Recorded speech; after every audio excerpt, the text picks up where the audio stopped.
Makasih. Ya, sama-sama, Oke, Pak. siap. Hmm. Mungkin itu aja ya. Oh iya, Bang. Atau mungkin ada yang mau ditanyakan yang lain. Ya boleh saya jawab semampu saya.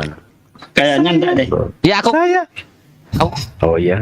Itu saat guruna. Saya dulu. Jadi tadi saya dengarkan saudara mengatakan dia dari benih roh.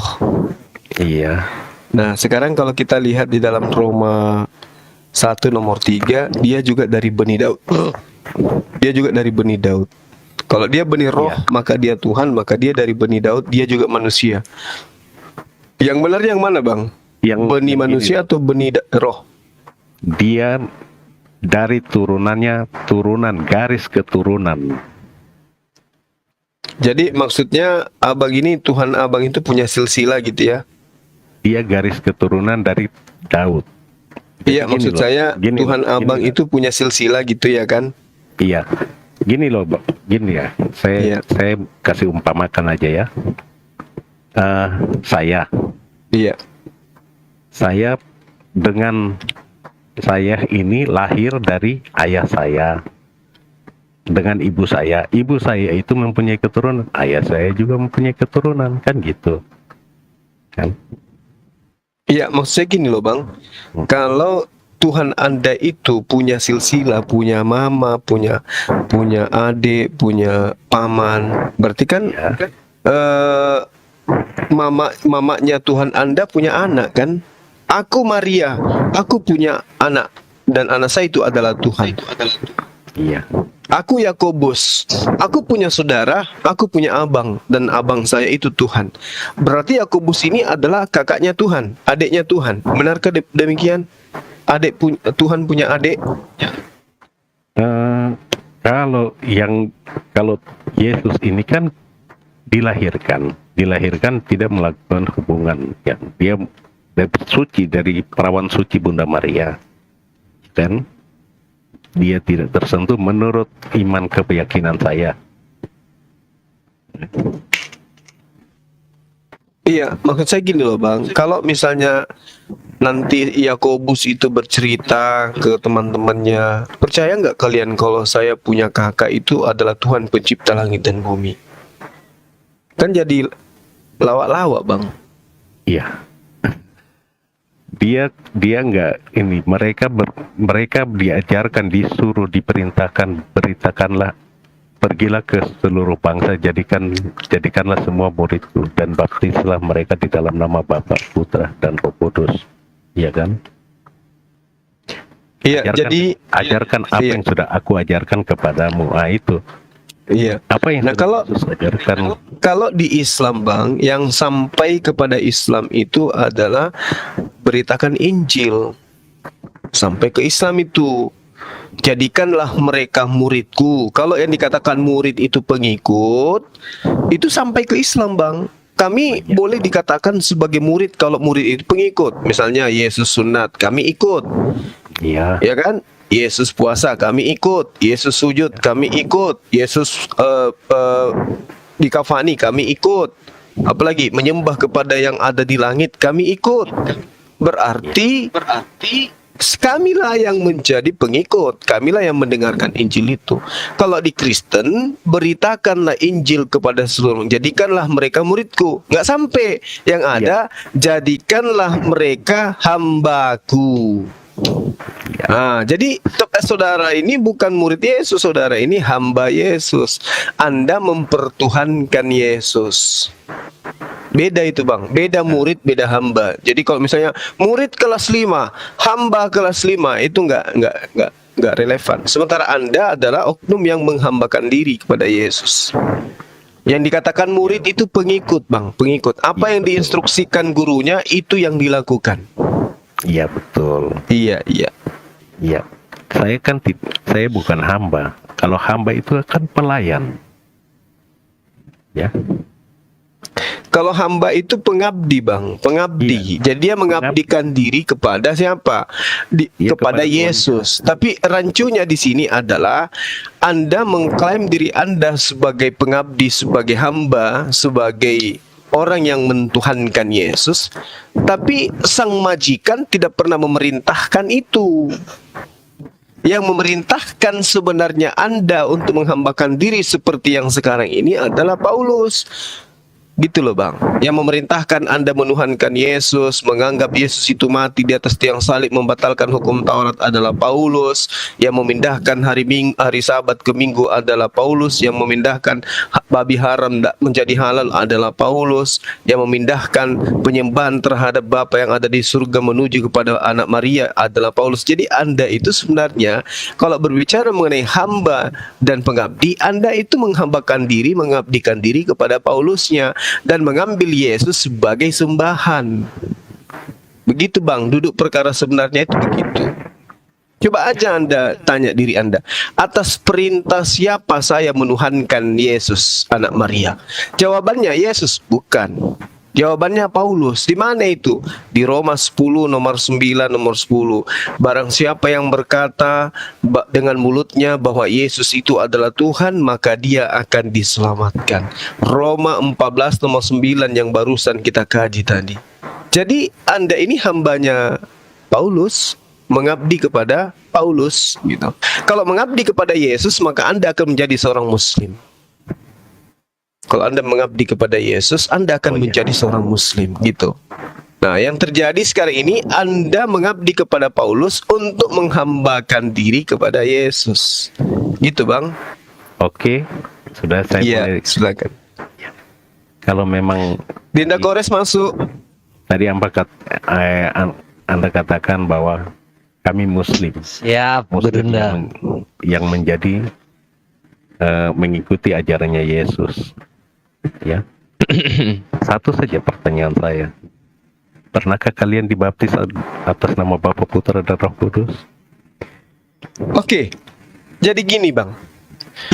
Sedikit lagi Dinda Kores. Baptislah dalam nama Bapa, Anak, dan Roh Kudus.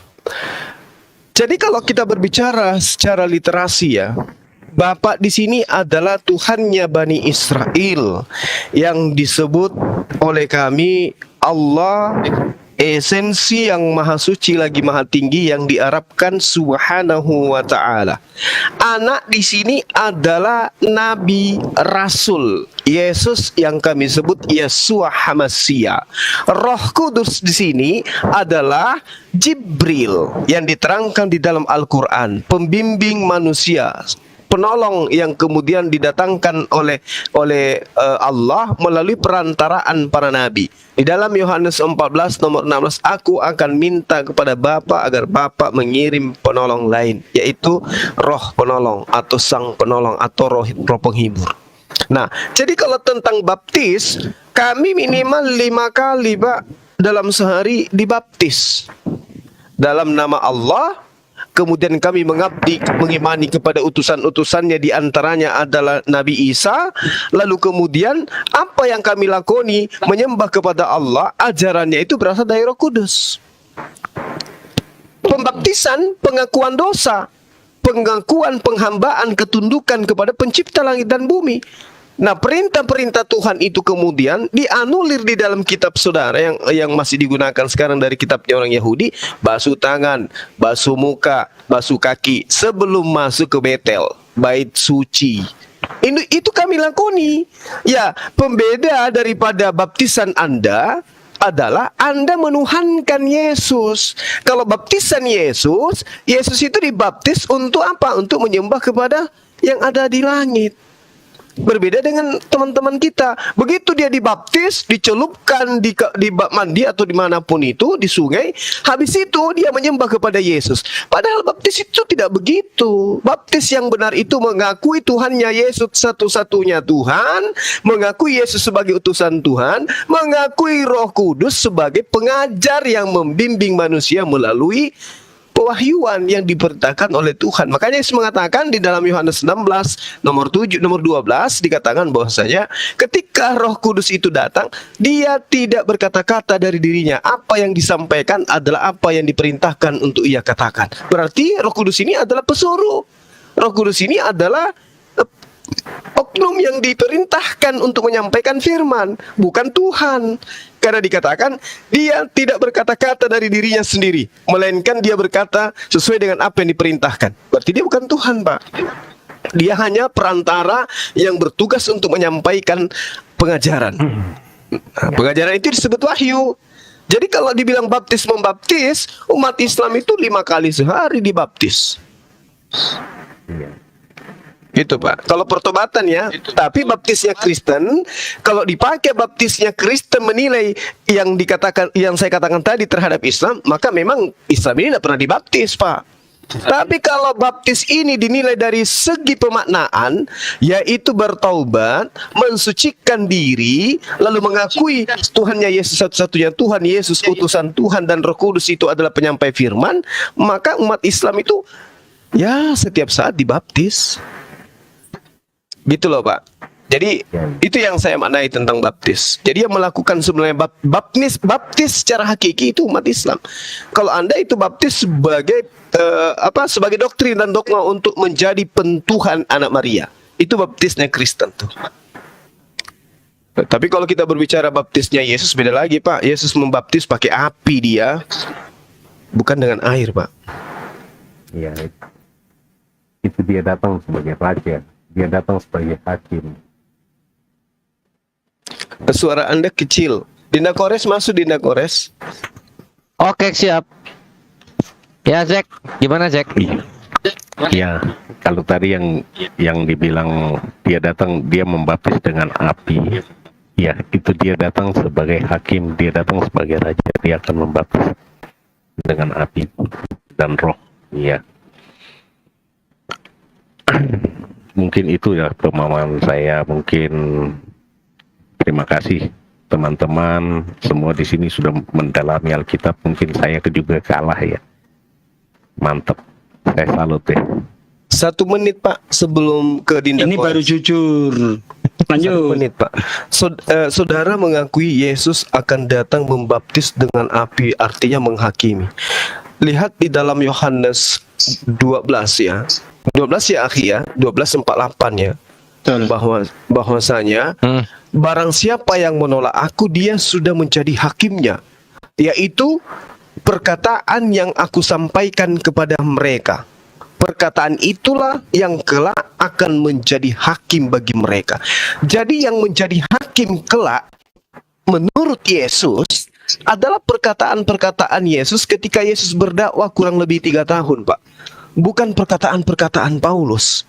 Jadi kalau Anda dihakimi kelak di akhir zaman, wahai saudara Zakleus, siapa yang mengajarkan engkau menyembah saya? Tidak ada perkataan saya yang akan menjadi hakim antara penyembah dan tidak menyembah. Aku memerintahkan kaumku, umatku, justru hidup kekal itu adalah mengenal Tuhan satu-satunya itu yang ada di surga, dan saya hanya utusan. Lantas siapa yang memerintahkan kau menyembahku? Nah ini bahaya nih, Pak.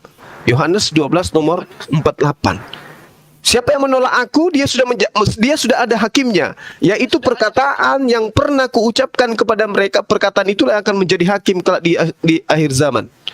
Berarti kalau umat Islam ditanya, Bang Suma ditanya, wahai Suma, kenapa kau tidak menyembahku? Ya, karena kau manusia, kau mengaku banyak kali, ratusan kali kau mengaku sebagai anak manusia, dan kamu tidak pernah mengaku sebagai pencipta langit dan bumi yang menjelma menjadi manusia. Itu hanya perkataan oknum di luar kamu. Nah, sementara yang menjadi hakim adalah perkataanmu. Ada nggak pernah kau katakan untuk menyembah dirimu? Oh, nggak pernah, Bang Suma. Ya udah, berarti aku lolos, gitu loh. Gitu sederhananya itu, Bang.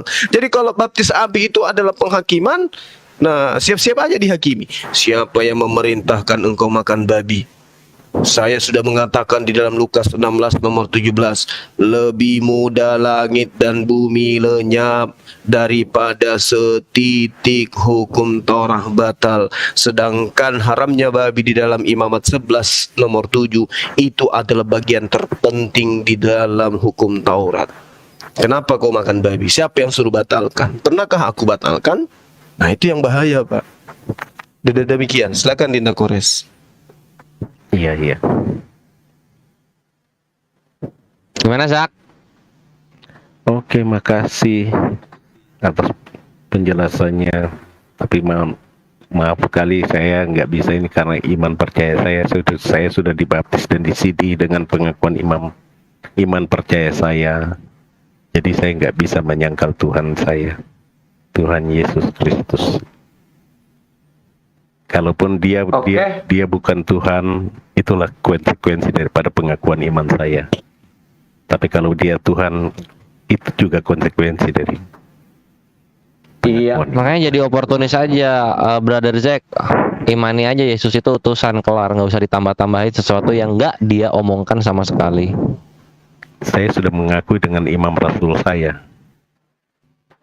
Bahwa Yesus adalah dia yang akan datang dari sana untuk menghakimi orang yang hidup dan yang mati. Aku percaya kepada Allah Sebagai? Bapa yang Maha Kuasa, Khalik langit dan bumi, dan anaknya Yesus Kristus, anaknya yang tunggal, Tuhan kita, yang dikandung daripada Roh Kudus, lahir dari anak darah Maria, yang menderita di bawah pemerintahan Pontius Pilatus, disalibkan, mati dan dikuburkan. Pada hari yang ketiga. itu rumusan itu bukan perkataan Yesus. Itu iman rasuli. Iya, pengakuan iman rasuli itu kredo itu. Bukan ajaran Yesus. Iya. Iya, bukan yang Yesus ajarkan. Karena Yesus mengajarkan bahwa yang menyelamatkanmu adalah imanmu. Iya, Ya, Pak, iman tapi Yesus sebagai apa? nah itu dia. Iman percaya saya kepada Yesus. Sebagai apa, Sebagai Pak? apa Yesusnya? Dia sebagai Tuhan dan Juru Selamat. Nah, ini yang nggak ketemu, Pak. Itu nggak pernah itu. Ini yang nggak akan temukan dari Bible Anda. Karena iman yang dimaksud di situ percaya Yesus sebagai utusan. Yohanes 17 ayat 3. Inilah hidup yang kekal itu, yaitu mereka percaya bahwa Engkaulah satu-satunya Allah yang benar dan Yesus Kristus yang telah diutus. Itulah iman yang benar. Bukan iman kepada Yesus sebagai Tuhan. Nah, Yesus ini memang nanti datang sebagai hakim Kristen yang yang menjadi tersangkanya. Di mana itu bisa kita lihat dalam Matius 7 ayat 22-23. Pada hari terakhir nanti banyak orang berseru kepadaku, Tuhan, Tuhan, bukankah aku bernubuat demi namamu, mengusir setan demi namamu, dan mengadakan mukjizat demi namamu pula. Pada hari ini aku akan berterus terang kepada mereka, aku tidak mengenalmu, nyahlah kau dari hadapanku, hai para pembuat kejahatan. Kalau memang Yesus itu Tuhan, kenapa bukan umat Islam, umat Hindu, umat Buddha yang diusir? Kok justru orang yang memanggil Yesus Tuhan, Pak? Coba. Iya. Itu yang diusir di dalam Matius 7, 22, 23 itu siapa menurut Anda?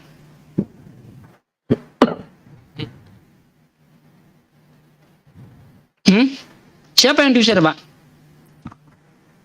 Matius. Matius 7, 22, 23. Kalau ingin lengkapnya baca dari ayat 15. Peringkopnya hal ajaran sesat. Saya itu sampai hafal peringkop-peringkopnya loh. Gimana sih? Makanya tadi kan saya sudah bilang, saudara-saudara ini mempelajari Bible, mempelajari ini sangat dalam ya. Oke, Matius 7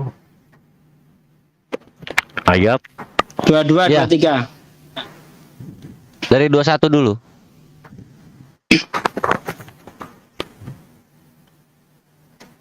ayat 21.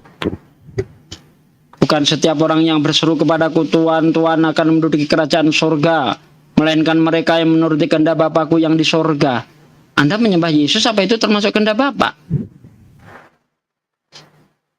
Iya. Kapan Bapak bilang begitu? Kan kayak gitu-gitu loh.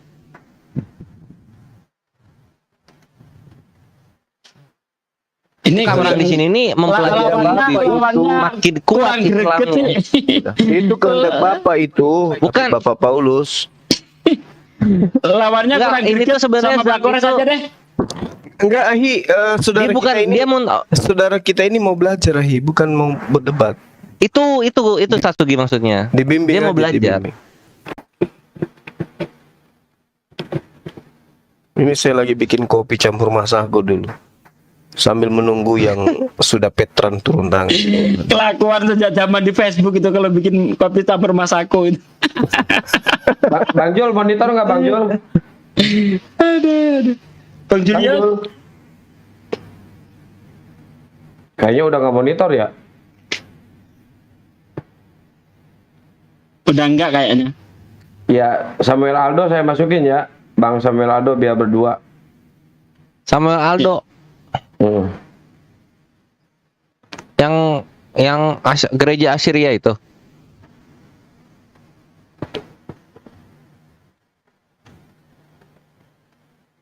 Jadi gado-gado nanti.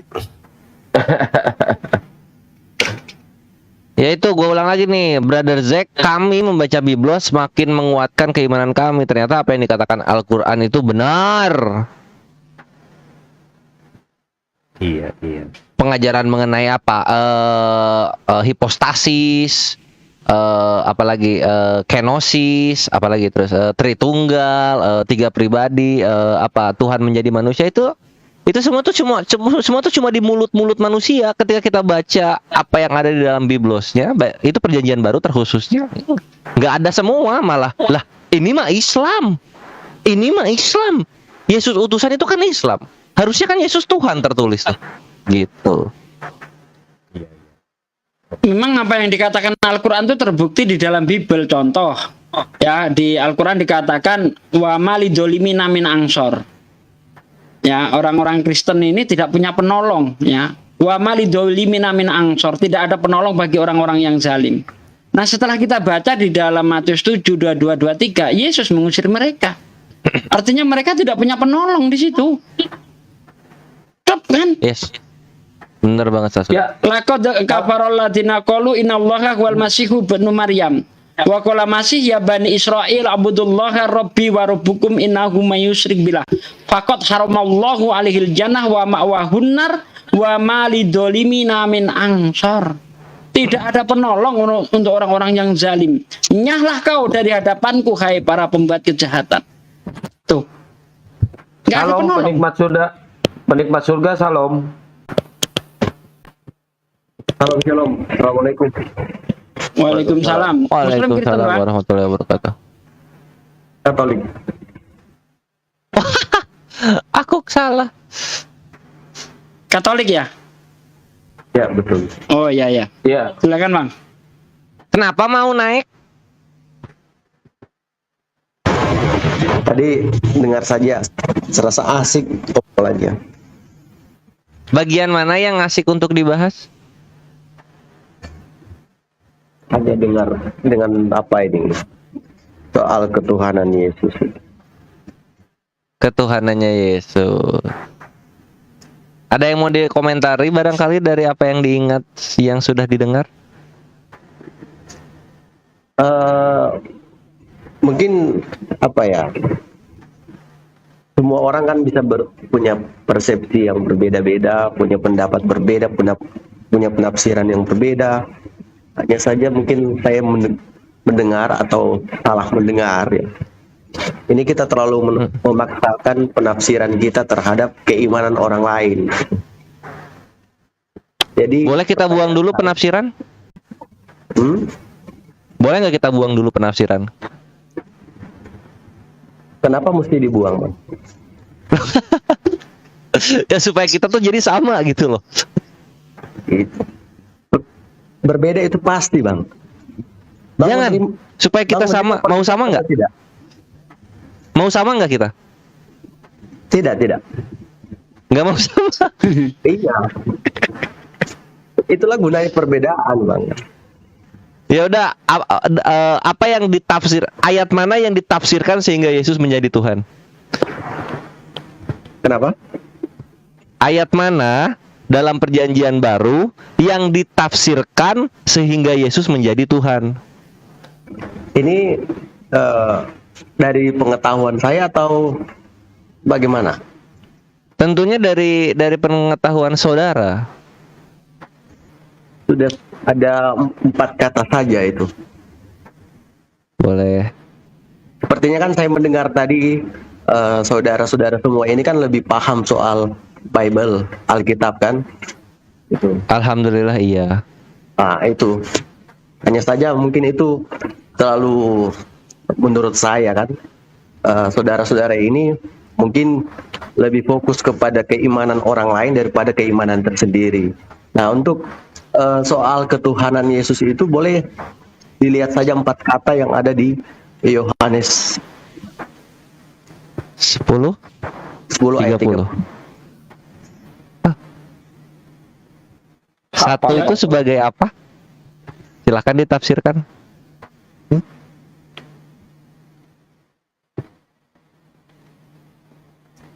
Aku udah tahu kalau 4 kata tuh pasti ke situ itu.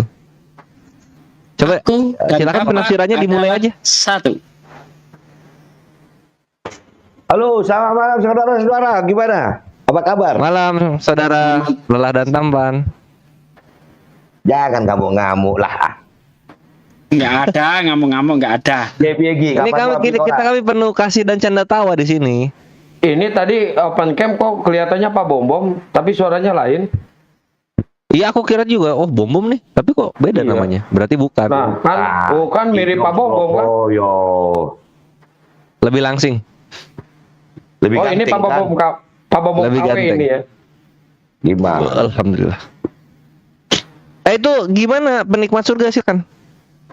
Bang Arya Ini sih aku Muslim sering kalau lihat nggak nih, salah ya? Apa Gi? Muslim ya? Boten, Kristen. Oh, Kristen. urunan. Oh, sing siapa ke? Ke Surabaya ya? Batak Iya, tapi tinggal di Surabaya ya? Gi. Ini kayak Pak Bom KW. Enggak, dulu pakai akun siapa ya? Saya agak lupa ya. Yang ini yang asli, yang bom itu yang KW. Iyalah, gimana sih?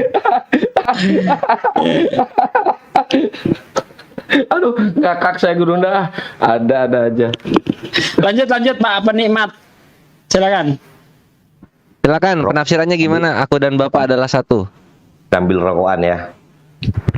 Ya. Pikir kita tidak usah seperti tanpa punya akal budi tentang apa itu arti kata satu gitu. Silakan gitu. Saya pikir kan saudara-saudara semua kan yang paling Gimana mengerti kalau soal- saya yang jelasin di situ? silakan ya. Oke. Itu Cakep. Yohanes 10 ayat 30 itu tidak bisa kita comot satu ayat itu. Tapi kita lihat ayat sebelum dan sesudahnya. Kalau kita lihat ayat sesudahnya, di situ Yesus ketika berkata aku dan Bapa adalah satu, orang Yahudi ingin melempari batu, dijawab oleh Yesus, banyak pekerjaan baik yang berasal dari Bapakku, pekerjaan baik manakah yang membuatmu mau melempari aku? Jadi satu di situ bukan satu hakikat, tapi satu visi misi, satu pekerjaan. Jelas toh? Yesus menerangkan di ayat 32-nya itu. Banyak pekerjaan baik yang berasal dari Bapakku, pekerjaan baik manakah yang membuatmu mau melempari aku? Dijawab oleh orang Yahudi, bukan karena perbuatan baik yang kamu tunjukkan kepadaku, melainkan kamu manusia biasa saja menyamakan dirimu dengan Allah. Apa Yesus mengiyakan? Ya, aku Allah. Oh tidak. Ternyata Yesus justru mengingatkan kepada orang Yahudi, bukankah ada tertulis di dalam kitab Taurat kamu, aku berfirman kamu adalah Allah. Ini ingin mengingatkan Yesus itu di dalam kitab Taurat kamu itu juga ada orang-orang yang disebut Allah. Kenapa kamu nggak protes? Kalau boleh saya tambah kata-kata saya ya. Kenapa kamu nggak protes ketika aku berkata aku dan Bapa adalah satu, kamu ingin melempari aku batu? Tetapi di dalam kitab Taurat kamu ada ditulis kamu adalah Allah. Ini bukan merujuk kepada Yesus. Bukan berarti Yesus itu Allah sejak zaman Musa, bukan. Tapi maksud Yesus ingin mengatakan bahwa Musa juga disebut Allah. Di mana? Keluaran 7 ayat 1. Di situ dikatakan aku berfirman, kamu adalah Allah bagi Fir'aun dan Harun adalah nabimu. Tapi apakah Allah Musa ini sebagai sang pencipta? Oh, bukan. Tapi sebagai sang penyampai firman. Makanya di ayat 35-nya dikatakan jikalau kepada mereka firman itu disampaikan disebut Allah. Artinya apa? Musa menyampaikan firman kepada Fir'aun, makanya dia digelari Allah. Yesus menyampaikan firman juga digelari Allah. Jadi Allah di sini bukan sebagai sang pencipta, tapi sebagai sang penyampai firman. Apakah Yesus itu sebagai sang penyampai firman? Jelas. Yohanes 17 ayat 8, Yohanes 17 ayat 14, segala firman-Mu yang Kau sampaikan kepadaku telah Aku sampaikan kepada mereka. Mereka menerima, tapi dunia membencinya karena mereka bukan dari dunia, sama seperti Aku bukan dari dunia. Clear. Yesus itu Allah, tapi bukan sebagai sang penyampai firman, bukan sebagai sang pencipta, tetapi sebagai sang penyampai firman. Aku dan Bapa adalah satu pekerjaan, satu visi misi. Terima kasih. 1 Yes. menit. 1 menit Jadi, monggo. Aku Siap, dikit Gurunda. udah 10 detik. Oh iya. 10 detik. Jadi kalau ngambil dalil itu jangan seayat-seayat, jangan sepotong-potong gitu. Harus satu perikop, Pak penikmat surga. Itu sudah. Silahkan Gurunda kami. Iya. Jadi ketika datang kepada Rasulullah Muhammad sallallahu alaihi wasallam wahyu dari Allah. Bunyi wahyunya gini. Innani anallah la ilaha illa ana fa'budni. Itu jelas, itu ayatnya itu seperti itu. Di ujung ayatnya dikatakan fa'budni. Nah, di situ ayatnya mengatakan sesungguhnya aku ini adalah Allah. Siapa yang mengatakan itu pertama kali kepada umat Islam? Siapa? Nabi Muhammad. Sallallahu alaihi wasallam. Apa yang dikatakan Nabi Muhammad? Innani anallah la ilaha illa ana. Sesungguhnya aku ini adalah Allah. Tidak ada Tuhan selain aku. Wah, kalau orang Kristen ini, teman-teman kita Kristen ini dikatakan seperti itu di depannya oleh baginda Muhammad sallallahu alaihi wasallam pada masa itu, maka seketika teman-teman Kristen akan menganggap Rasulullah itu adalah Allah. Tapi maksudnya di sini adalah dia sedang menyampaikan firman, Innani anallah la ilaha illa ana. Sungguh-sungguh aku ini adalah Allah, tidak ada Tuhan selain aku.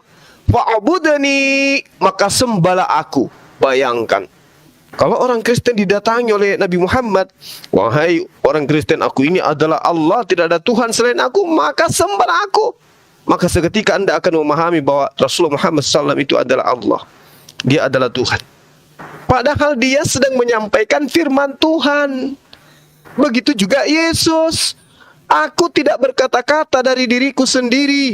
Apa yang aku katakan adalah apa yang diperintahkan oleh Bapa untuk aku katakan dan aku sampaikan. Yohanes 12 nomor 49. Jadi kalau misalnya Yesus berkata, wahai seluruh umat manusia, sesungguhnya aku ini adalah pencipta langit dan bumi, tidak ada Tuhan selain aku, maka sungguh-sungguh Nabi Isa atau Yesus itu bukan Tuhan. Dia hanya menyampaikan firman. Kenapa dia bukan Tuhan? Karena dia manusia. Tuhan bukan manusia, dia manusia. Yesus mengatakan, dia yang mengutus aku, kau tidak dapat mendengar suaranya dan tidak bisa kau lihat wajahnya. Yesus bisa. Tidak ada orang yang bisa melihat Tuhan. Yesus bisa. Berarti yang kita lihat ini adalah manusia, bukan Tuhan. Meskipun mulutnya mengatakan, wahai seluruh umat manusia, aku Tuhan, tidak ada Tuhan selain aku, maka sembahlah aku. Tidak akan mungkin dijadikan Tuhan. Apalagi kalau hanya mengatakan, aku dan Bapa adalah satu. Wah, itu tidak masuk hitungan itu. Kenapa? Di dalam Yohanes 8, Yesus mengatakan bahwasanya aku dan Bapa adalah dua. Itu jelas itu. Yesus sendiri mengatakan di dalam Yohanes 8 itu bahwa aku dan Bapa adalah dua. Benar enggak, Akhi Sugi, guru saya? Itu tentang dua kesaksian itu. Nah, ada dua yang bersaksi. Siapakah yang dua bersaksi itu? Aku yang bersaksi dan yang satunya adalah Bapakku. Itu di Yohanes 8 tuh dikatakan. Dan kalau aku menghakimi, maka penghakimanku itu benar. Sebab aku tidak seorang diri, tetapi aku bersama dengan dia yang mengutus aku. Bersama maksudnya aku berdua. Aku tidak seorang diri, tetapi aku berdua dengan dia yang mengutus aku. Oh, Bang semua memplesetkan dalilnya. Oh tidak. Baca selanjutnya.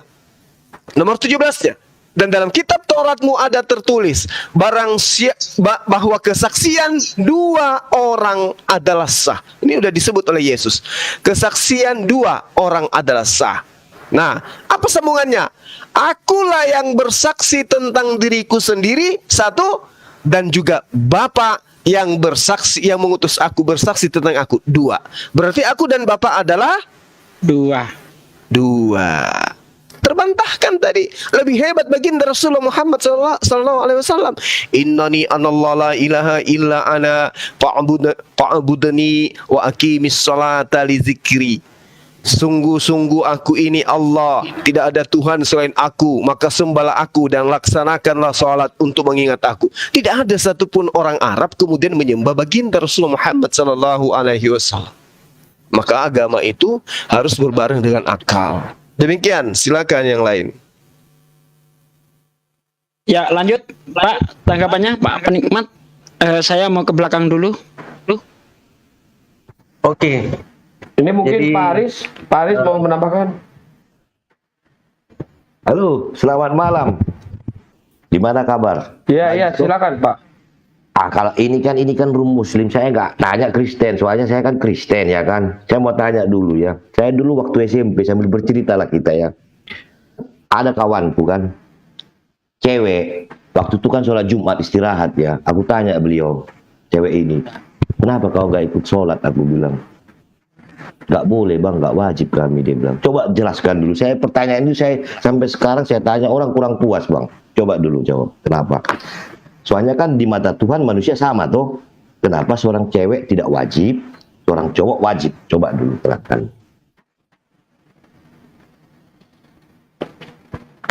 Ya, baik. Jadi di dalam Al-Quran itu, di dalam Islam itu ada yang disebut syariat, Bang. Syariat itu aturan. Ya, jadi syariat itu disebut sebagai aturan di dalam pengajaran Islam. Nah, pengaturan di dalam ajaran agama Islam itu tentang ibadah, itu ada yang sama antara laki dan perempuan, ada juga yang berbeda antara laki dan perempuan. Contoh misalnya tentang sholat Jumat, tentang jihad, perang jihad.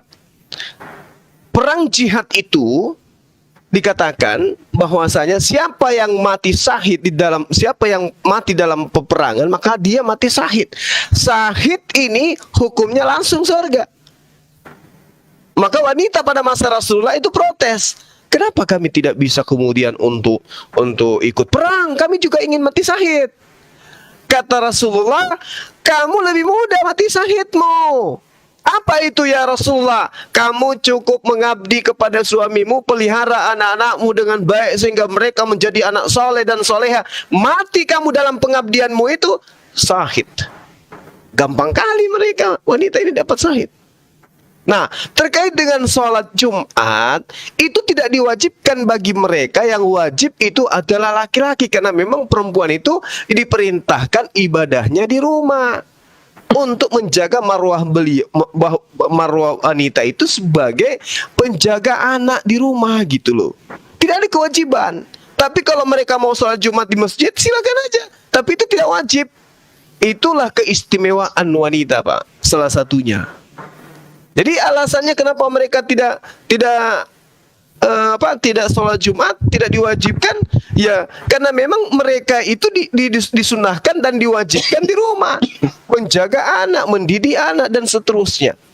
Itu salah satu alasan kenapa kemudian di dalam Al-Quran surah Al-Jumu'ah ayat 9 itu perintahnya kemudian untuk orang-orang beriman bersegera mengingat Allah, meninggalkan segalanya, lalu kemudian beribadah sholat Jumat. Itu nggak berlaku kepada wanita.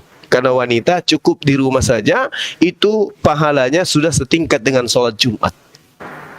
Gitu Bang. Oh, saya tambahin sedikit. Iya. Di dalam Islam, untuk beribadah itu harus dengan suci, harus bersih lahir dan batinnya. Nah, sementara kita tahu wanita itu tidak selalu suci dia. Contohnya ketika dia sedang haid. Di dalam Islam, wanita yang sedang haid tidak boleh beribadah. Dalam arti tidak boleh melakukan ibadah yang yang makruh ya, seperti puasa. Nah, wanita tidak diwajibkan puasa ketika dia datang haid. Sholat Jumat, wanita nggak diwajibkan. Nah, kalau diwajibkan wanita itu menjalankan sholat Jumat, wah ini bahaya. Sedang haid nekat sholat Jumat nanti. Makanya lah di situ wanita itu tidak diwajibkan karena terkait dengan itu tadi. Wanita mengalami yang namanya haid. Haid itu tidak boleh beribadah. Ya, ibadah-ibadah yang seperti puasa, seperti sholat. Nah, itu tidak boleh baca Quran. Nah, mereka tidak boleh. Nah, makanya tidak diwajibkan di situ. Itulah kebijaksanaan di dalam hukum-hukum Islam. Begitu. Gara-gara haid ya. Ya, bahkan kalau Anda lihat di dalam kitab Anda, di dalam kitab Imamat 15 ya, kalau wanita itu sedang haid, wah itu malah perlakuannya sangat ekstrim. Tidak boleh memegang apapun. Karena yang dipegang itu akan menjadi najis. Dia diasingkan. Boro-boro beribadah, Pak. Memegang sesuatu, najis yang dipegangnya itu. Nah, kalau Islam lebih lunak. Tidak boleh beribadah itu saja. Tetapi aktivitas lain boleh. Masak boleh. Ya kan? Memegang sesuatu tidak najis. Nah, bedanya di situ. Tetapi kalau di dalam kitab Anda, di dalam kitab Imamat 15, Anda baca sendiri bagaimana orang yang wanita haid. Imamat 15 ya, Akhi ya, seingat saya. Betul enggak? Iya, betul. Nah, coba itu. Harus diasingkan wanita. Nah, itu Pak. Ke Islam lebih lunak, tidak boleh sholat Jumat. Nah, udah. Lanjut. Oke lah, ini pertanyaan terakhir, ini sudah larut malam ya. Islam, ini saya ambil pulpen ya. Islam, agama penyempurna. Artinya apa, Bang? Monggo, Akhi. Iya. Jadi gini, para nabi ketika diutus di atas muka bumi ini itu membawa syariat, dan syariatnya itu dibebankan kepada mereka untuk kaumnya sesuai dengan landasan zaman dan kemampuan kaumnya pada masa itu. Contoh ini Bang. Ini analogi sederhana yang dibawa oleh guru saya tadi tentang Imamat 15 supaya kita membuktikan bahwa Al-Quran itu betul-betul menyempurnakan. Gini Bang, Ketika- jangan ambil ke kitab dulu Bang, ke kitab gini loh Bang ya, dalam Ya, arti karena ada korelasinya Bang, ada korelasinya. Ada korelasinya, Kenapa Pak. dikatakan sempurna? Karena yang tadi tidak sempurna, makanya gini dijelaskan. loh. Kan di Al-Quran dikatakan Bang ya, aku dengar ya, Isa Al-Masih itu membawa Injil dari bayi, iya kan? Injilnya kemana Bang? Loh, kalau itu biar diselesaikan dulu, jangan ditambah. Oke, lanjut. Jangan Lanjut, ditambah pertanyaan dulu. Biar selesaikan dulu dong. Oke, lanjut yo. Iya. Iya. Jadi gini, kita ambil satu poin aja dulu tentang haid yang tadi. Disempurnakan ajaran itu. Kalau haidnya wanita di masa lampau, di ajaran-ajaran terdahulu, itu spesial. Hukum yang diberikan hanya diperuntukkan kepada kaum terkhusus, kepada kaum di mana ajaran itu diutus gitu loh. Hanya kepada penggolongan orang-orang Yahudi saja. Contoh seperti yang diterangkan di Imamat 15. Kenapa itu tidak bisa kemudian untuk bangsa lain? Memang nggak bisa. Karena kapan itu diperuntukkan ke bangsa lain, maka dunia akan berhenti bergerak. Tidak ada kehidupan di atas muka bumi ini seketika. Kalau Imamat 15 itu masih berlaku sampai hari ini. Coba Anda lihat di dalam Imamat 15 itu.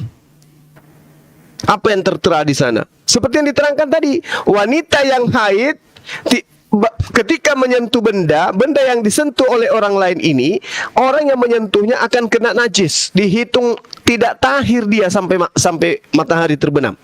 Dan orang ini bila menyentuh orang lain tersebut juga demikian. Begitu seterusnya.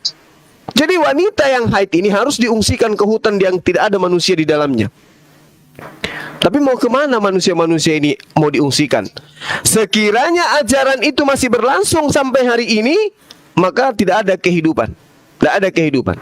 Tidak ada presiden wanita, tidak ada guru, tidak ada dosen, tidak ada. Pokoknya nggak ada wanita itu nggak.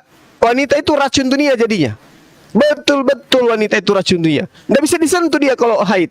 Kapan ada wanita haid dalam serumah, maka saya pastikan serumah akan kena najis. Serumah akan kena najis. Nah, lalu kemudian wanita haid ini itu dikatakan suci nanti ketika masuk ke hari ke-14, ke-15. Dan hari ke-15-nya mereka kemudian diperintahkan untuk menyembelih 2 burung merpati. Wajib. Bayangkan kalau seluruh dunia wanita haid dalam 1 bulan, itu berapa miliar burung merpati harus dipotong setiap bulan. Dan ini berlaku tiap bulan. Berlaku tiap bulan. Burung merpatinya mau didapat di mana itu? Nah, itu satu. Sehingga Islam datang menyempurnakan ajaran itu. Kenapa disempurnakan? Karena ajaran tadi spesial untuk satu golongan, sekarang disempurnakan untuk seluruh umat manusia. Maka kaidah syariatnya itu berbeda dengan syariat yang datang sebelumnya. Wanita haid boleh beraktivitas apapun, kecuali satu, dia tidak boleh melakukan senggama. Yang lainnya boleh. Boleh mengajar, boleh kemudian beraktivitas seterusnya dan lain-lain sebagainya. Itulah yang dimaksudkan disempurnakan. Ajaran yang tadinya khusus hanya untuk satu golongan, begitu ia datang, itu diperintahkan untuk seluruh umat manusia. Itu satu. Kedua, di dalam kitab saudara, perintah membunuhnya ketika mengepung satu wilayah, tidak boleh ada yang disisakan hidup. Semua yang bernapas harus mati, nggak boleh ada disisakan. Mau dia binatang, mau dia tumbuhan, mau dia anak-anak, mau dia janda, orang tua, jompo, semua harus dilenyapkan. Jangan kau biarkan apapun yang bernapas. Itu di dalam kitab yang Anda gunakan. Nah, lalu kemudian ketika datang Al-Quran, tidak boleh. Malah Al-Quran mengatakan ketika mereka kemudian menyerah dan memohon ampun, maka sampaikan dia, antar dia sampai ke tempat yang aman. Ini dalam perang, Pak. Dalam perang. Al-Quran mengatakan demikian. Apabila mereka menyerah, lalu kemudian minta perlindungan, maka antarkan mereka ke tempat yang aman. Coba. Itu yang dimaksud disempurnakan. Ya, karena kenapa? Ajarannya benar-benar kemudian global untuk seluruh manusia dan cakupannya bisa dipraktekkan di dalam kehidupan sehari-hari dalam aspek manapun. Makanya buktinya bahwa Al-Quran itu penyempurna. Sesempurna apapun kitab-kitab terdahulu dan sehebat apapun negara adik kuasa yang mengkitabkan kitab itu, mereka tidak punya daya untuk menjadikan kitab-kitab selain Al-Quran itu sebagai asas negara. Tak bisa. Contoh, Perjanjian Lama digabung sudah 2 kitab ini dengan Perjanjian Baru. Perjanjian Lama, Perjanjian Baru digabung menjadi satu untuk dijadikan sebagai dasar negara, asas negara, nggak bisa. Tapi Al-Quran bisa. Nah, itulah bukti kesempurnaan Al-Quran. Al-Quran berbicara militer, ekonomi, pendidikan, semua dibahas dalam Al-Quran. Tapi kalau kitab-kitab sebelumnya nggak ada. Saya tanya kepada saudara satu hal, tolong tunjukkan kepada saya rukun syarat sahnya nikah di dalam Bible, Perjanjian Lama, Perjanjian Baru. Anda akan keteteran sampai langit ke-7, tidak akan bisa temukan syarat sah nikahnya. Nggak akan ada. Nah, Al-Quran datang kemudian menjelaskan itu. Itulah yang dimaksud disempurnakan, Bang. Makanya kalau menggunakan kitab terdahulu untuk dijadikan sandaran pernikahan, masih dalam kategori zina kalau di Islam. Karena tidak ada syarat sah nikahnya. Nah, nanti setelah datang Islam, barulah kemudian syarat sah nikah itu ada. Demikian, itu beberapa hal yang sebagai contoh disempurnakan. Kalau mau lagi, satu lagi. Di dalam pengajaran kitab saudara terdahulu tidak ada syariat tentang bagaimana orang harus beribadah. Seperti apa yang harus dilakoni, apa rukun-rukunnya, apa syarat sahnya ibadah, itu tidak ada. Tapi ketika datang Al-Quran, semuanya disusun dengan rapi. Cara beribadah, cara berinteraksi dengan Tuhan, cara berinteraksi dengan manusia, semuanya diatur di dalam Al-Quranul Karim. Itulah yang dimaksud dengan disempurnakan. Makanya Al-Quran bisa dengan aspek manapun, dengan zaman apapun bisa. Kalau di kitab saudara, misalnya di dalam imamat 31 ya, atau imamat 18. Bagaimana kemudian imamat 14? Bagaimana kemudian orang yang kena penyakit kusta atau penyakit panu? Bagaimana cara mengobati? 11 itu. 13 ya. 13 13 sorry. Kalau 31 itu tentang mengambil semua perawan untuk dijadikan sebagai ini nih, ya kan? Kalau imamat 13, betul akhi, itu orang yang kena penyakit panu, caranya disimpan, diawetkan, di apa istilahnya itu ya? Dikurung selama kurang lebih 14 hari. 7 hari dulu. Kalau panunya belum sembuh, dikurung lagi di 7 Nggak hari. boleh mandi. Nggak boleh mandi. Coba. Kalau dia 14 hari dikatakan badannya sudah penuh dengan panu, yang tadinya hitam menjadi putih semua badannya, maka imam boleh mengatakan dia sudah sembuh. Nah, gila ini namanya. Orang yang bermandikan penyakit panu, penuh badannya dikatakan sembuh. Apakah hal seperti ini masih bisa dilakoni hari ini? Tidak bisa. Tidak bisa. Maka Al-Quran kemudian datang menyempurnakan itu semua. Itulah yang dimaksud Al-Quran. Itu penyempurna, bukan seperti penyempurna dalam perspektif seperti kitab saudara, Tuhannya 3, supaya sempurna kasih cukup 5. Enggak begitu. Demikian. Ini Bang, apa Jumaya aku bilang ya. Dalam arti Anda menjelaskan dengan baik dan benar, aku bilang ya. Penyempurna berarti agama sebelumnya tidak baik dan benar di mata Tuhan. Begitu. Coba jelaskan dulu. Bukan, gini. Jadi gini. Orde lama itu sempurna pada zamannya. Orde baru juga sempurna pada zamannya. Reformasi sempurna pada saat ini. Tapi apakah kemudian Orde lama bisa menyempurnakan Orde baru? Nggak bisa. Orde baru bisa menyempurnakan Orde lama? Nggak bisa. Yang ada Orde baru menyempurnakan Orde lama. Yang ada reformasi menyempurnakan Orde baru dan Orde lama. Itu yang dimaksud kesempurnaan Al-Quran itu. Jadi sempurna pada masanya. Nabi Musa sempurna pada masanya. Apa buktinya? Yang diberkati pada masa Musa diberi wahyu itu hanya Bani Israel. Hanya Bani Israel saja. Pada saat Tuhan datang kepada Abraham, Tuhan memiliki perjanjian. Perjanjian kepada siapa? Kepada keturunan Abraham saja. Bagaimana dengan keturunan yang lain? Apa cuma Abraham aja yang punya keturunan? Banyak, tapi cuma Abraham tok keturunannya yang diberkati, yang diperintahkan bersunat hanya keturunannya. Bagaimana dengan bangsa lain? Tidak dianggap. Nah, apakah itu sudah sempurna? Tidak. Contoh misalnya Yeremia 31 nomor 31 sampai nomor 33. Aku akan membuat perjanjian baruku, yaitu aku akan memasukkan hukum Taurat kepada batin setiap Bani Israel. Terus bani-bani yang lain gimana? Enggak dianggap, Pak. Dianggap sebagai goyem. Gini Bang, aku bilang Bang ya. Ini melari dari pembicaraan kita, gitu loh. Penyempurna tadi lari sudah konteksnya. Abang jangan ambil dari kitab kita gitu loh. Coba dijelaskan. Gini, aku tanya ke abang. Di Al-Quran dikatakan Isa itu kan membawa Injil kan. Injilnya yang modelnya bagaimana? Apakah sama seperti kami ini? Itu yang mau saya pertanyakan gitu loh Bang. Dan abang jelaskan dulu. Ya gimana? Yang abang ucapkan tadi, yang abang buka tadi, ini sesuai dengan Injil kami, kitab kami, Alkitab. Enggak, gini. Dikatakan Al-Quran turun dari langit, wahyu dari Tuhan kan, langsung kan, bukan karangan manusia. Betul apa tidak? Kita anu dulu. Iya, betul. Nah, dari langit kan. Apakah Al-Quran itu turun dari langit langsung ke Nabi? Aku tanya ke abang dulu. Turun dari langit langsung ke Nabi melalui perantaraan malaikat Jibril, melalui perantaraan Roh Kudus. Jangan, Roh Kudus kata dari Alkitab Bang. Bukan. Roh Kudus itu dari Quran, diambil di Bible. Jangan dibalik-balik ya. Tidak ada di Bible itu. Itu hanya diambil oleh lembaga lain untuk kemudian gitu. Roh Kudus itu asalnya dari Al-Quran.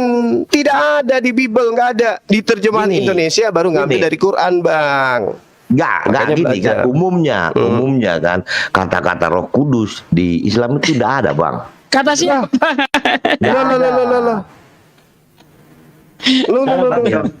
Saya tinggal di Jawa Timur Bang ya, dari tahun 87, mayoritas Islam Bang, kompleks semua. Terus? Itu jadi waktu kecil juga bang ya, dalam arti apa? Mereka itu sholat, saya lihat sana. Bahaya dan tidak ini. pernah mengatakan ada Roh Kudus bang.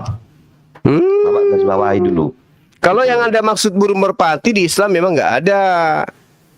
Tapi kalau Roh Kudus justru lembaga kitab Anda hanya di Indonesia saja yang mengambil Roh Kudus. Original teks bahasa Yunani nggak ada Roh Kudus itu. Gini bang, sekarang gini aku tanya, agama samawi, langit ya kan?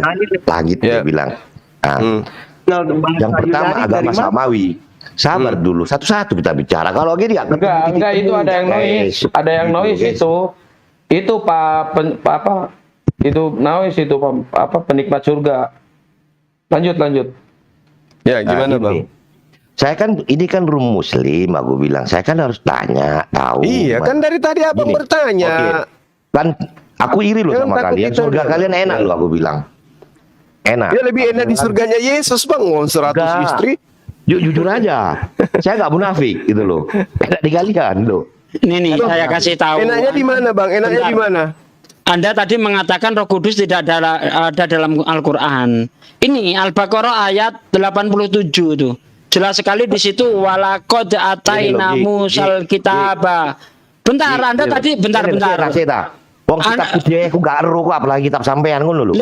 Kan Anda tadi mengatakan di dalam Al-Qur'an tidak ada Roh Kudus. Ini saya bacakan ayatnya. Tahu saya umumnya gitu loh. Nah, ini ayatnya ada di dalam Al-Baqarah ayat 87. Walaqad ataina musal kitaba wa qafaina mim ba'dihi birusul. Wa ataina Isa bin Maryamal bayyinati wa ayadnahu biruhil kudus. Itu ada Roh Kudus di dalam Al-Qur'an, kata siapa? Nggak ada. Qul nazzalahu ruhul qudus. Qul nazzalahu ruhul qudus min rabbika bil haqqi litubayyana liyuthabbital ladzina amanu wa hudaw wa busyra lil muslimin. Ada di Al-Qur'an Roh Kudus. Nah, coba di Justru- original teks kitab Anda ada nggak? Justru kalau di dalam Bible bahasa Inggris bukan Roh Kudus di situ. Ghost, Holy Ghost. Hantu ya, kalau bahasa Hantu suci. Itu kemarin dibahas sama siapa Bu Sair Sumangkut itu. Ditunjukkan nih bunyinya Holy Ghost. Dalam bahasa Yunani Pneuma. Nggak ada Roh Kudus. Pak. Mateos. Nggak ada Roh Kudus di situ. Cuma Bible bahasa Indonesia aja. kan Lanjut. gini, ngeten loh Mas, akan ngomong, aku ini Kristen perkara bapakku Kristen ngono lho. Jadi Ya, iya. gak terlalu mudeng ngono kan. Nah, kembali tadi agama samawi, dia bilang agama samawi yang pertama itu kan setahu saya ya, menurut pelajaran SMP saya itu Yahudi kan. Apakah Anda mengakui apa tidak? Aku. Akui ya. Iya. Yahudi. Habis itu lahirlah ajaran Kristen, pengikut Kristus. Nasara dulu bang, Nasara dulu. Kristen itu Enggak. muncul belakangan dari Roma itu, bukan dari Yahudi itu. Umumnya kan tiga, umumnya ada dulu kita bahas Jumat. Jangan kita yang lain-lain. Ya, tapi kan kita. Kristen bukan Nasara bang. Itu namanya kita memperbodoh diri. Kristen bukan Samawi. Gini loh, bukan Samawi, oke lah kita ikuti gitu. Terus aku tanya orang Yahudi kemarin, penyaliban Yesus, apakah kalian akui? Akui. Itu kan agama langit loh yang kita bilang tadi. Kenapa di Alkitab kalian tidak ada pengakuan itu? Yahudi mana mengakui? Yahudi mana? Sabar dulu. Enggak ada Yahudi mengakui Yesus disalib. Sabar dulu. Aduh. Cerita ini. Kalian kan apa ya? Enggak ada, Pak. Yahudi Gini loh, mengakui Kristus gini. Yesus disalib itu Gini. enggak ada. Gini, kita kan bilang tadi dari Roh Kudus tadi bilang Al-Quran turun ke Nabi langsung ya kan. Disinilah mujizatnya katanya. Kan Nabi kan tidak bisa baca tulis. Saya tahu dari tetangga aku loh. Iya. Logika nggak yang aku ngomongin? Apakah sesuai kenyataan? Aku tanya dulu. Memang Nabi nggak bisa baca tulis. Umi dia. Dihafalkan kan? Karena mujizat dari Tuhan supaya diingat terus. Kenapa ada Al-Quran ada? Kenapa ada apa kitab pendampingnya itu? Hadis. Kenapa itu harus ada? Aku tanya dulu. Mau dijawab, Ahi? Ya ibaratnya gini ya. Kan dari langit, Bang. Gimana? Oke. Jadi gini loh, saya ibaratkan Al-Quran itu surat. Ya, kalau saya kirim surat kepada Anda, kira-kira yang lebih tahu isinya itu Anda atau orang lain? Maksudnya kamu dengar? Iya, jawab aja sih. Siapa yang lebih paham tentang isi surat itu? Maksudnya apa? Anda yang saya kirimi surat atau orang lain? Saya, Pak. Ngoten. Nah, saya. Nah, Oh. ketika Anda menerangkan surat saya yang kepada Anda kepada orang lain, ya, supaya orang lain paham isi surat itu, Anda yang menerangkan kan? Oke, betul. Nah, itulah hadis.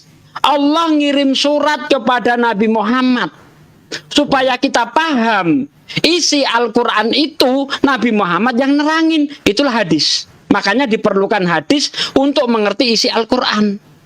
Clear? Logis. Gitu ya. Stop di situ. Ya. Hadis. Kenapa ada karya yang namanya ini, karya lain? Kenapa suratnya tidak difotokopi saja, Bang? Tidak usah repot. Sabar dulu kawan. Gitu. Satu-satu kita bicara. Enggak, itu yang nanya dari kekristenan, Pak. Jangan ini, Pak. Jangan menghina lah, gitu loh. Kok menghina? Bentar. Walaupun difotokopi, Anda tidak tahu maksud yang sebenarnya. Bang, santai saja. Jadi harus ada orang yang menerangkan, yang menerima langsung itu. Gitu loh. Ini loh Pak Suki. Iya, aku nanggapin itu tadi. Kenapa nggak difotokopi gitu kan? Walaupun Nggak, surat nggak itu ngomong iya nggak apa-apa. Gini. Kawanmu. Yang Ya, saya tanggapi. Yang saya tanyakan, itu yang menerangkan Nabi kan hadisnya. Iya. Nah, kenapa selanjutnya ada yang menerangkan lagi gitu loh maksudku? Yang menerangkan lagi gimana sih? Sahabat-sahabatnya gitu, versinya beda gitu. Kenapa gitu loh? Yang beda apa ya? Saya nggak paham nih. Versi apa yang Bang. beda? Gini Bang ya, edisi pembuatan tahun sekian, hadis sekian, penafsirannya siapa ini, kan ada itu kan? Apakah ada apa tidak? Aku tanya dulu. Paham lagi. Jadi gini loh, seperti Bukhari, itu dia bukan buat hadis. Bukhari itu hanya mengkelompokkan, ini bisa dipandang hadis sahih, ini hadis maudhu, ini hadis doib. Itu mereka yang mengelompokkan, bukan berarti hadis ada di zamannya Bukhari, di zamannya Muslim, tidak seperti itu. Mereka itu hanya mengkelompokkan saja. Mereka pelajari tentang sanadnya itu. Apakah di sini ada yang istilahnya kredibilitasnya kurang dipercaya atau gimana? Nah, itu dikelompokkan di situ. Begitu loh, Pak. Bukan berarti Bukhari bikin hadis lagi. Monggo lagi cuma. Biar diterang loh. Soalnya kalau gini Bang ya, kalau Al-Quran salah tafsir bisa sesat loh. Contohnya Syria kan, terjadi gejolak di sana karena mereka itu salah tafsir. Islam yang lalu itu ya kan, yang perang-perang itu semua. Mereka Itu politik Pak, nggak ada hubungannya dengan Quran. Itu politik itu. Kan salah arti Bang. Salah arti apa? Saya tanya tetangga aku Bang ya. Ji, ini kenapa sih ini gitu? Ini Kok dari tadi Abang bertanya ke tetangga terus dari tadi? ya kan tetanggaku kan di sini 99% Muslim kawan. Jadi ya kita toleransinya tinggi di sini gitu loh. Jangan bertanya ke tetangga lah, bertanya ke Ustadz. Lanjut. Sekarang gini, tetanggaku ada kaya raya loh ya, aku bilang. Kenapa kamu Gak nanya haji? Pak, mau kaya Kenapa? mau enggak? Enggak gini. Ini aku bingung. Kenapa Bapak nggak naik haji? Aku bilang gitu. Karena masih Ya orang lain yang kaya kenapa sabar Bapak yang dulu. bingung? Aku belum selesai. Iya iyalah orang lain yang Kenapa kaya Bapak yang bingung. Sabar Aneh. dulu. Kenapa Bapak nggak naik haji? Karena masih banyak tetangga saya yang nggak makan. Lebih baik saya kasih makan dulu. Gitu jawabnya. Bukannya saya nggak mampu, dia bilang. Masih ada yang lebih penting. Jawabannya gitu. Saya bingung. Gitu loh. Ya itu berarti oknum, Mbak. Bukan ajaran Islamnya. Bukan ya? Itu oknum. Iya. Itu oknum. Bukan Nah, ajaran jadi Islam ya, bukan.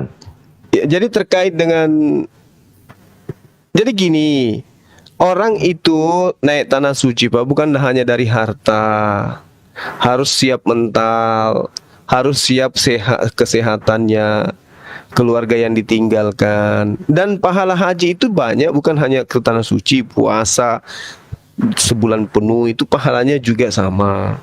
dan seterusnya bagi orang-orang yang tidak mampu. Jadi tidak mesti harus seketika kaya, seketika ke sana. Tidak mesti, bagi yang mampu, mampu lahir, mampu batin, gitu loh Pak. Nah, terkait dengan Al-Quran yang tadi, Al-Quran menjelaskan, Bismillahirrahmanirrahim, bil bayyinati waz zubur wa anzalna ilaika dzikr litubayyina linnasi ma nuzzila ala ilaihim wa la'allahum yatafakkarun. Jadi Al-Quran itu diwahyukan kepada baginda, baginda kemudian diperintahkan untuk menerangkan. Keterangan baginda Rasulullah Muhammad sallallahu alaihi wasallam inilah yang disebut hadits, Pak. Jadi penjabaran tentang Al-Quran itu yang disebut hadits. Gitu loh. Sama seperti yang diterangkan oleh guru saya tadi. Jadi ketika Bapak dikasih surat, Bapaklah yang berhak untuk menyampaikan kepada orang lain apa isi surat itu. Dari penjelasan Bapak tentang surat ini, maka kemudian disebut sebagai hadis, penjelasan daripada Al-Quran. Karena kenapa tidak semua kemudian orang ini adalah nabi, hanya nabi saja yang diberi wahyu. Gitu ya Pak ya. Paham ya Pak? Paham. Alhamdulillah. Jadi agama yang penyempurna ya ini tadi ya, penyempurna. Iya. Bukan menghilangkan ajaran sebelumnya kan? Enggak menghilangkan Pak, tetapi menyempurnakan. Masalahnya setelah kedatangan Al-Quran itu diperuntukkan untuk seluruh umat manusia. Berarti ajaran yang sebelumnya itu sudah dilebur masuk ke ajaran yang untuk peruntukan semua manusia. Yesus datang hanya untuk Bani Israel, Musa juga demikian, Abraham pun demikian. Terus untuk seluruh manusia siapa? Baginda Rasulullah Muhammad sallallahu alaihi wasallam.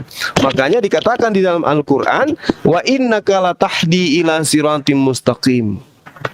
Dan sungguh engkau benar-benar membimbing manusia kepada jalan yang lurus. Makanya di Al-Quran itu seruannya selalu, Ya ayyuhan nas, Ya ayyuhan nas, wahai seluruh umat manusia. Kalau Yesus Musa, Ya Bani Israel, Ya Bani Israel. Tidak ada itu seruan Yesus, wahai manusia, enggak ada. Cuman Bani Israel saja. Maka kudu datang ajaran penyempurna yang dikhususkan untuk seluruh umat manusia, termasuk Bapak kalau merasa manusia. Gitu loh. Silakan. Gini, saya kan manusia makanya bertanya kepada sampean gitu loh. Piye sih? Nah itu makanya aku bilang, kalau merasa sebagai manusia berarti Islam itu juga untuk Anda gitu loh. Sebenarnya Yesus sendiri mengatakan begini loh Pak, di dalam Yohanes 16 itu kan jelas itu. Ya.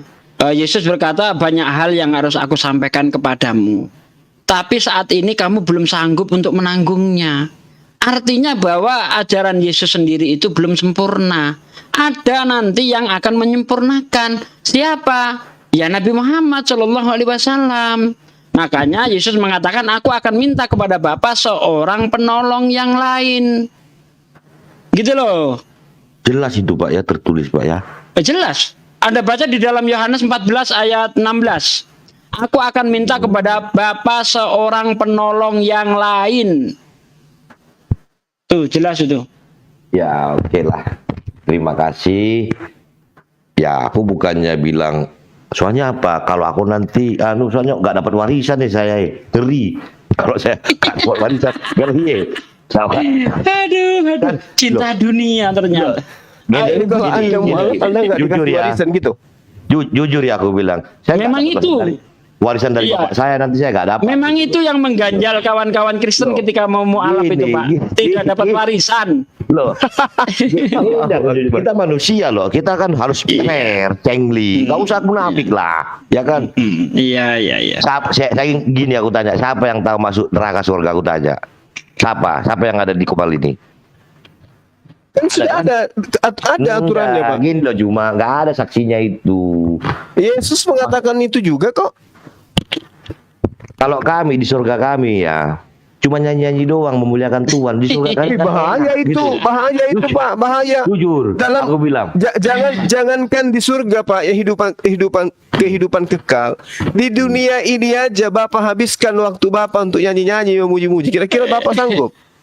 Bosen. Itu penyiksaan, itu bukan surga itu. Masa tiap hari haleluya, haleluya, haleluya, bicara logika. haleluya, haleluya, haleluya. Masa dalam kehidupan kekal Anda begitu aja terus? Iya. Itu bukan makanya surga, udah. Pak. Itu penyiksaan. Iri Itu neraka namanya. Padahal di surga ada makan minum loh, Pak. Nggak ada kalau di kami gitu loh. Ini dia. Yesus Ada. sendiri Malah Yesus menyatakan. Yesus Ya, menjanjikan 100 istri bagi pengikutnya. Bapak nggak tahu itu. Aduh. Loh, Bang, aku bilang ya, Waduh, kalau duh, kami duh, di duh, surga duh. itu nggak ada istilahnya istri. Makanya aku bilang iri, aku kan sama kalian tuh loh.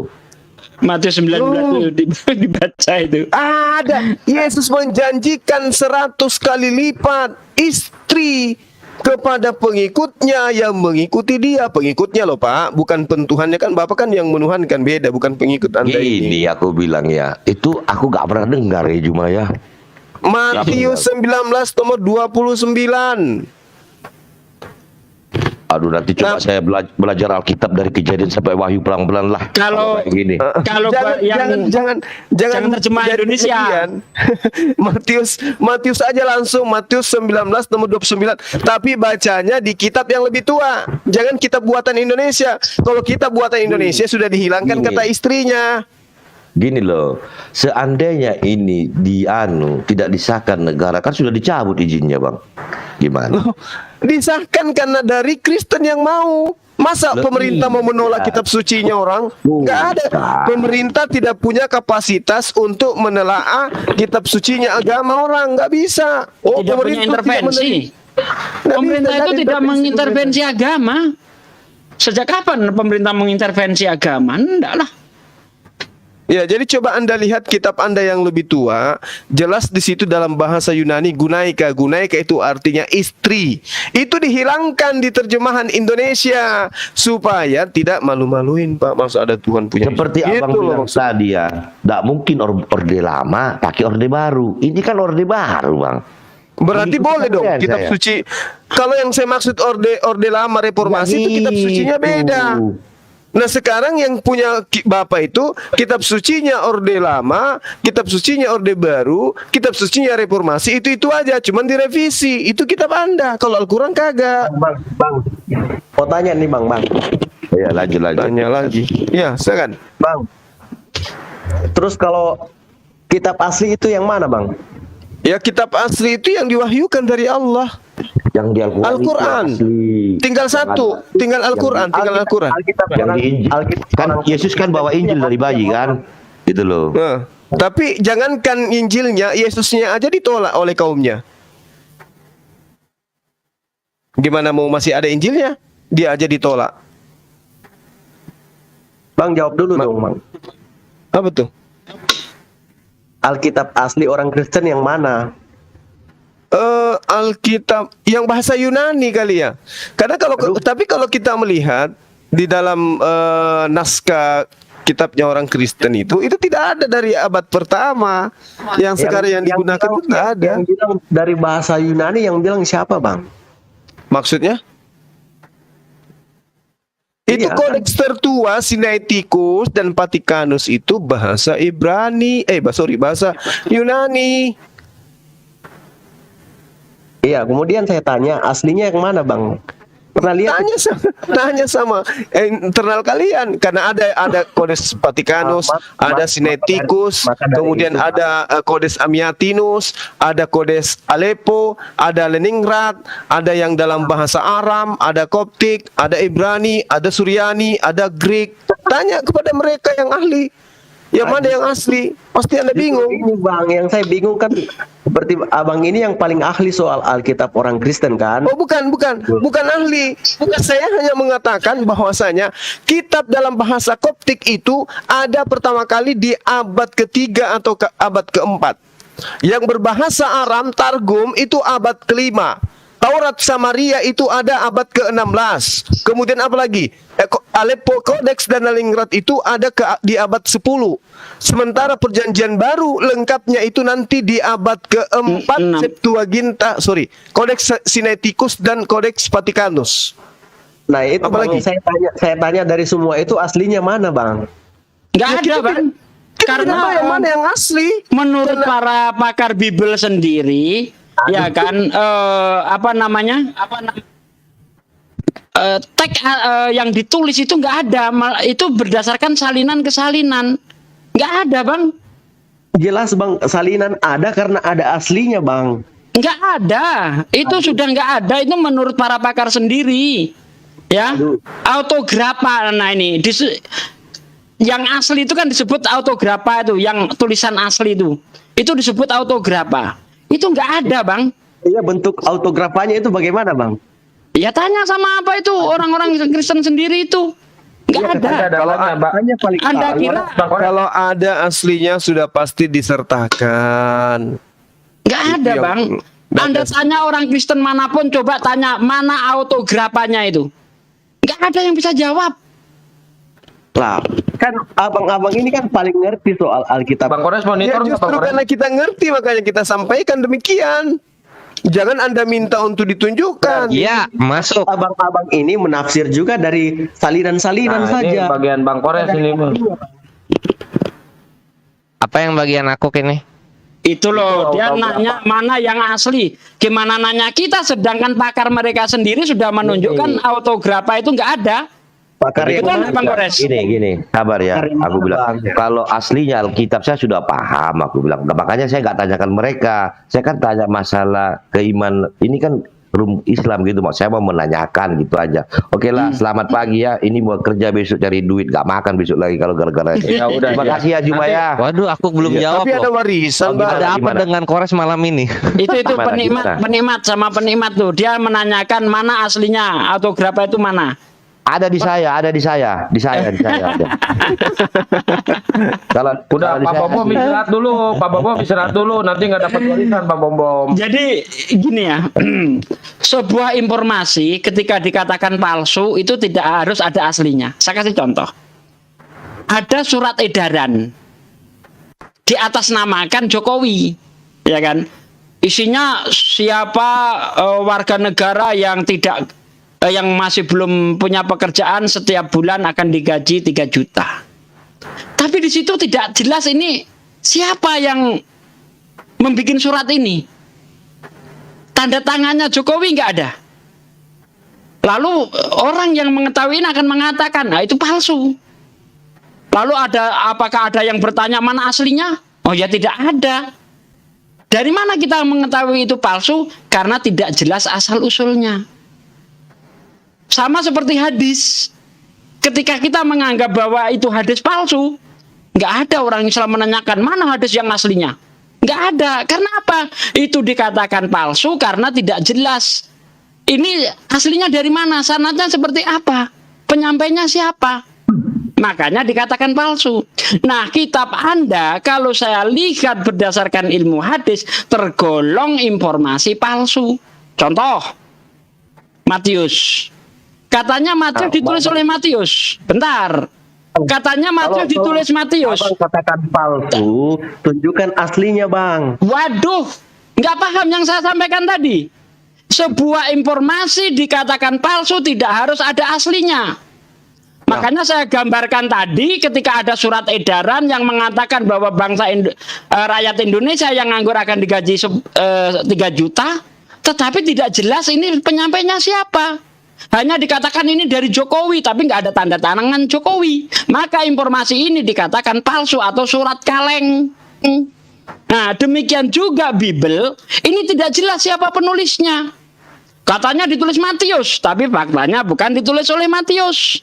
Contoh Ya, nih, faktanya mana, Bang? saya kasih Faktanya contoh. yang mana, Bang? Saya kasih contoh Matius 9 ayat 9. Ya, Matius 9 ayat 9. Nih. Ini Setelah suatu dari Yesus Kristen, pergi kan? dari situ, ia melihat seorang yang bernama Matius duduk di rumah cukai. Lalu ia berkata kepadanya, ikutlah aku, maka berdirilah Matius lalu mengikuti dia. Apakah ini tulisan Matius? Apakah mungkin Matius mengatakan dirinya itu nya? Tidak mungkin. Seharusnya kalau memang ini ditulis oleh Matius, setelah Yesus pergi dari situ, ia melihat aku. Ya, sedang duduk di rumah cukai. Lalu ia berkata kepadaku, ikutlah aku, maka berdirilah berdirilah aku mengikuti dia. Seharusnya seperti itu. Tapi di sini menggunakan kata ganti orang ketiga, katanya. Setelah Yesus pergi dari situ, ia melihat seorang yang bernama Matius duduk di rumah cukai. Lalu ia berkata kepadanya, jelas ini bukan tulisan Matius, Yohanes.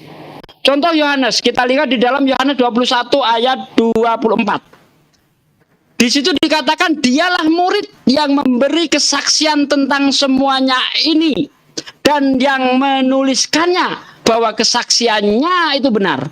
Apa mungkin ini tulisan Yohanes? Kalau memang itu tulisan Yohanes, masa menunjuk orang lain? Dialah murid yang memberi kesaksian tentang semuanya ini dan yang telah menuliskannya. Gimana itu tulisan Yohanes? Makanya kalau kita lihat, karena Matius tidak jelas siapa penulisnya, apalagi nanti Matius itu dibubuhkan di kemudian hari pada tahun 300-an, jelas ini palsu. Iya bang. Oke. Kalau palsu, faktanya mana, aslinya mana bang? Emang kalau itu dikatakan surat kaleng harus ada surat resminya gitu? Sejak kapan seperti itu? Ya, Makanya tadi saya contohkan sebuah hadis. Ada ini hadis disampaikan kepada kita. Kita lihat siapa penulisnya. Sanadnya seperti apa? Nyampe enggak kepada Rasulullah? Nah kalau itu tidak ada, tidak nyampe sanadnya tidak ada, ini tergolong hadis palsu. Tidak ada orang Islam mengatakan mana aslinya. Oh, tidak ada seperti itu. Terkait informasi seperti itu. Ya. Maka itu tadi bang, saya katakan, saya coba tanya, kenapa surat aslinya tidak difotokopi saja bang? Orang aslinya nggak ada, gimana sih? Emang Yesus pernah, para murid pernah menulis surat? Pernah menulis Injil? Murid siapa yang nulis Injil? Siapa yang nulis? Maka dari itu bang, ditulis ya, itu kan salinan menurut abang tadi kan? Iya, salinan entah tulisan siapa. Bukan ditulis oleh para murid. Punya aslinya bang. Autografannya itu sudah nggak ada, bos. Itu menurut para pakar sendiri. Nggak ada karena apa bang? Terus pakar yang mana? Ya ampun, belajar lagi lah, belajar lagi. Ya, belajar lagi. Gini,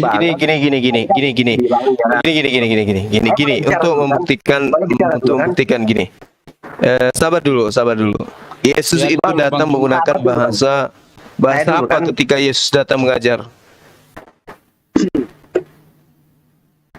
Ya, Bang. Bahasa apa, Bang? Yesus mengajarkan Injil itu bahasa apa dia? Bahasa Indonesia kah? Gini bang, ini tadi kan abang-abang bilang ya, Alkitab orang Kristen sekarang yang bahasa Indonesia dari lai itu tidak benar alias palsu. Mari kita buktikan kalau tidak percaya. Ya makanya buktikan mana aslinya bang. Ya, tunggu dulu. Sekarang begini. Apakah Yesus itu menggunakan bahasa Indonesia? Aduh bang, jawab dulu bang. Ya ini jawabannya. Supaya Anda itu cepat mengerti. Yesus itu bahasa Indonesia atau bukan? Ketika dia ngajar di Yerusalem. Sejak kapan bang jawab pertanyaan, jawabannya dengan pertanyaan? Oh gampang itu. Sama ketika kemudian Anda bertanya alamat. Di mana rumahnya Pak Bang? Dengar dulu. Di mana rumahnya Bang Suma? Anda ditanya kembali, apakah Anda lihat Bandara Hasanuddin? Lihat, rumahnya Bang Suma itu berada tepat di samping kirinya bandara itu. Kau pergilah di sana. Ada jawaban bang. Ada jawaban kan bang? Kan Anda belum menjawab. Saya tanya dulu, apakah Anda tahu Yesus menggunakan bahasa apa? Dengarkan saya. Apakah Yesus menggunakan bahasa Indonesia ketika datang mengajar kepada Bani Israel? Abang jawab dulu bang. Saya tanya sesuatu yang ada di genggaman Anda sekarang ini. Hei, Jawab dulu bang, jangan bertanya, bang. saya tidak punya kewajiban untuk menjawab. Lah, berarti abang nggak usah bertanya bang kalau nggak bisa jawab. Nah sekarang coba gunakan otak Anda itu yang seupil itu. Yesus datang ketika datang kepada Bani Israel itu menggunakan bahasa apa? Aramaik Gurunda. Bahasa Aramaik. Bisa Anda tunjukkan kitab Aramaiknya Anda? Tidak Gurunda. Tidak. Aramaik. Mana kitab Aramaiknya, Bang? Nah, justru kami yang tanya, mana kitab Anda yang bahasa Aramaik? Kok jadi saya yang ditanya? Emang itu kitab saya? Lalu Abang ini tafsir-tafsir isi Alkitab dari mana, Bang? Loh, itu di kitab kalian. Iya, yang mana, Bang? Kitab yang mana? Kitab Lembaga Lai Indonesia. Berarti abang sendiri yang salah. Loh, Kenapa bukan pada dengarkan saya. Aramaiknya? Untuk mengetahui sesuatu yang palsu, cukup membuktikan kepalsuannya dengan sesuatu yang palsu itu. Contoh, untuk mengetahui uang itu palsu atau tidak, ambil uang itu, kaji uang itu, teliti uang itu, dari situ sendiri akan ketahuan bahwa kitab itu bukan asli. Abang lucu, Bang. Abang lucu ini. Sekarang bagaimana caranya Anda membuktikan uang palsu?